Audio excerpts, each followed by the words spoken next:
देश भर में लोकसभा चुनाव का बिगुल बज चुका है। चुनाव आयोग ने भी लोकसभा चुनाव की तारीखों का ऐलान कर दिया है। अब इसी लोकसभा चुनाव के बीच सभी राजनीतिक पार्टियों में एक बड़ा उलटफेर देखने को मिल रहा है। कुछ समाजवादी पार्टी के नेता इंडी गठबंधन में शामिल हो रहे हैं, तो वहीं कुछ लोग भाजपा का दामन थाम रहे हैं। अब इसी कड़ी में बात करें अगर संभल लोकसभा की, तो संभल लोकसभा से समाजवादी पार्टी के कद्दावर नेता हाजी आजम कुरैशी ने आज भाजपा का दामन थाम लिया है। हाजी आजम कुरैशी को भारतीय जनता पार्टी उत्तर प्रदेश के प्रदेश अध्यक्ष भूपेंद्र चौधरी ने भाजपा की सदस्यता ग्रहण करवाई। आपको बता दें, हाजी आजम कुरैशी पहले बसपा, फिर समाजवादी पार्टी और अब भारतीय जनता पार्टी में शामिल हुए हैं। इससे पहले वे उर्दू अकादमी के पूर्व चेयरमैन भी रह चुके हैं। आइए बात करते हैं हाजी आजम कुरैशी से। सर, बहुत बहुत स्वागत है आपका। आपका भी स्वागत है। सर, सबसे पहले मेरा सवाल आपसे ये है, पहले बसपा, फिर सपा और अब भाजपा, किस तरह से देखते हैं इसे? देखिए, जहाँ तक सपा का सवाल है, सपा के जो इस वक्त राष्ट्रीय अध्यक्ष जी हैं, वो ज़मीन पर रहकर तो कोई काम करते नहीं, ना ही वो लोगों की किसी समस्या को उठाते हैं। राजनीति में कोई भी नेता रहा हो, बड़े से बड़े नेता रोड पे आके संघर्ष करते हैं, लेकिन उस पार्टी के अंदर ऐसा कुछ है ही नहीं। बंद कमरे की राजनीति है। अखिलेश जी सिर्फ अपने ऑफिस में बैठते हैं, जिनसे मिलना होता है उन लोगों से मिलते हैं, बाकी आम कार्यकर्ता वहाँ धक्के खा के आ जाता है। भारतीय जनता पार्टी के अंदर ऐसी कोई बात नहीं है। भारतीय जनता पार्टी में छोटे से छोटे कार्यकर्ता को भी इज्जत दी जाती है, और आपने देखा ही होगा कि भारतीय जनता पार्टी के अंदर छोटे से छोटा कार्यकर्ता भी, जो कि पिछली सफ का होता है, आखिरी कतार का कार्यकर्ता को भी, जैसे राजस्थान या मध्य प्रदेश, मुख्यमंत्री बना दिया जाता है। लेकिन सपा में ऐसा नहीं है। तो सिर्फ अगर बात की जाए, आप राष्ट्रीय अध्यक्ष जी से नाराज़ हैं या फिर संभल के भी किसी नेता से आपकी कोई नाराज़गी समाजवादी पार्टी की?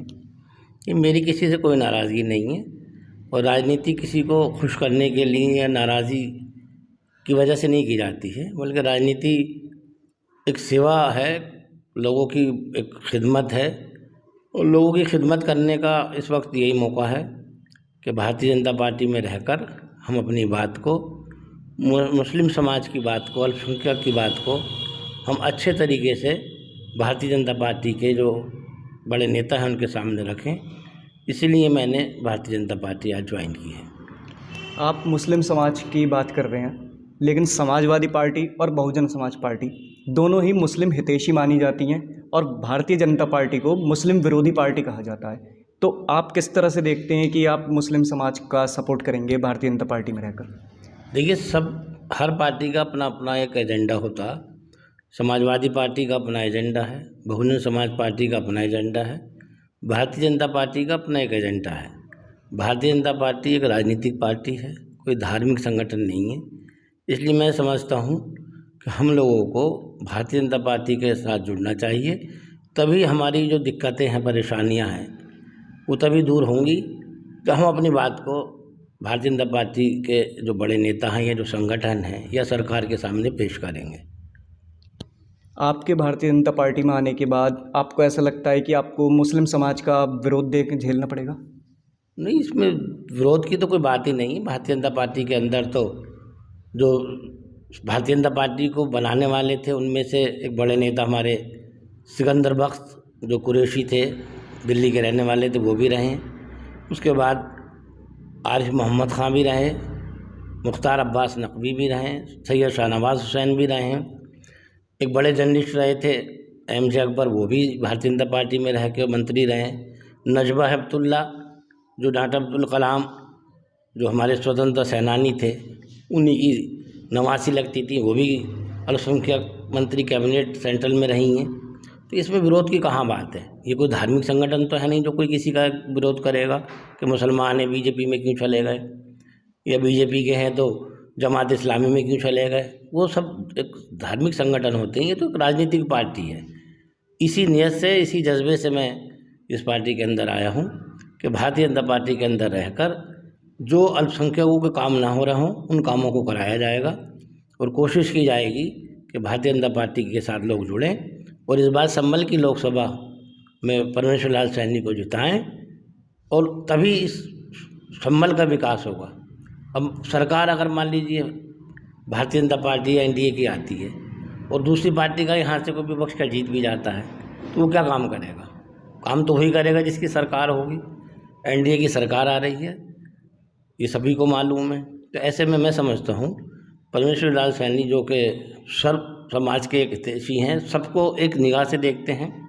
उनके अंदर ये चीज़ नहीं है कि ये मुसलमान है, ये हिंदू है, कोई भेदभाव वाली बात नहीं है। एक अच्छे नेता हैं, शरीफ और भले इंसान हैं, उनको वोट देकर इस बार कामयाब करें।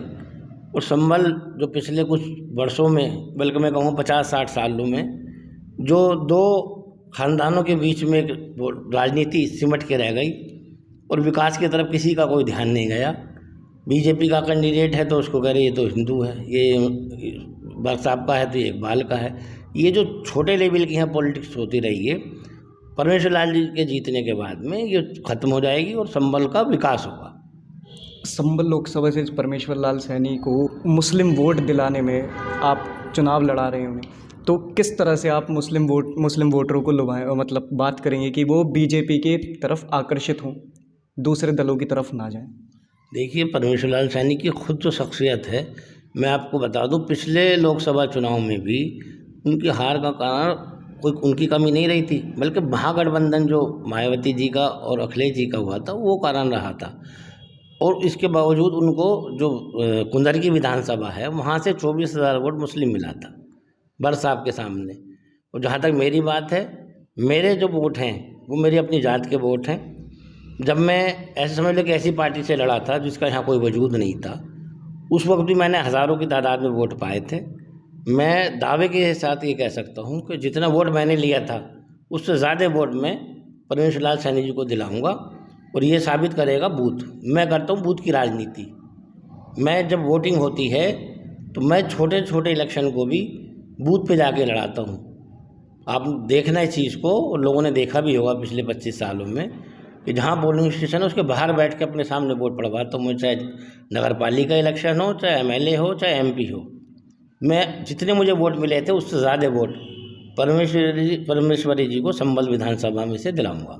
एक तरफ जियाउर रहमान बर्क हैं, दूसरी तरफ बसपा ने शौकत अली को प्रत्याशी बनाया है और एक तरफ परमेश्वर लाल सैनी।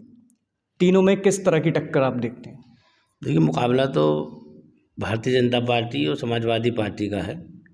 शौकत अली का तो इतना इधर जनाधार नहीं है, लेकिन अगर पूरी लोकसभा की बात की जाए तो वो भी अच्छा खासा दम रखते हैं, उन पे भी काफ़ी अच्छा समर्थन है। वोट तो देखिए, जब कैंडिडेट खड़ा होता है तो वोट तो उसको मिलता ही है, इसमें कोई दो राय नहीं है। सब अपना अपना इलेक्शन लड़ते हैं, लेकिन फाइट तो जिया जो समाजवादी पार्टी से कैंडिडेट है और परमेश्वरी जी के बीच में होनी है। और मैं बता दूं फाइट भी क्या होनी है, इस बार जो है परमेश्वरी लाल सैनी ही जीतेंगे। ज़्यादातर लोगों की यही डिमांड है, क्योंकि वो आदमी भेदभाव नहीं करता। उनके यहाँ ये नहीं है कि साहब ये अल्पसंख्यक है तो इसका काम नहीं होगा। अक्सर मैं देखता हूँ, मैं साथ में होते हैं हम, अगर 100 फ़ोन उनके पास आते हैं तो उसमें 25 फ़ोन मुसलमान के भी होते हैं, वो उनका भी काम करते हैं, इसलिए मुसलमान उन्हें वोट देगा। ये थे हमारे साथ हाजी आजम कुरैशी, जिन्होंने आज ही भारतीय जनता पार्टी का दामन थामा है। उनका साफ कहना है कि समाजवादी पार्टी की जो राजनीति है वो एक कमरे तक ही सीमित रह गई है। हाजी आजम कुरैशी इस समय भाजपा को दामन थामने के बाद परमेश्वर लाल सैनी को पूरी तरह से इलेक्शन लड़ाने में तैयार हैं और वो मुसलमानों के काम करने की बात कह रहे हैं कि भारतीय जनता पार्टी में रहकर वो मुसलमानों के काम करवाएंगे जो काम अन्य दलों ने नहीं करवाए। एकाग्र गुप्ता, गरीब और निर्धन की पुकार, संबल।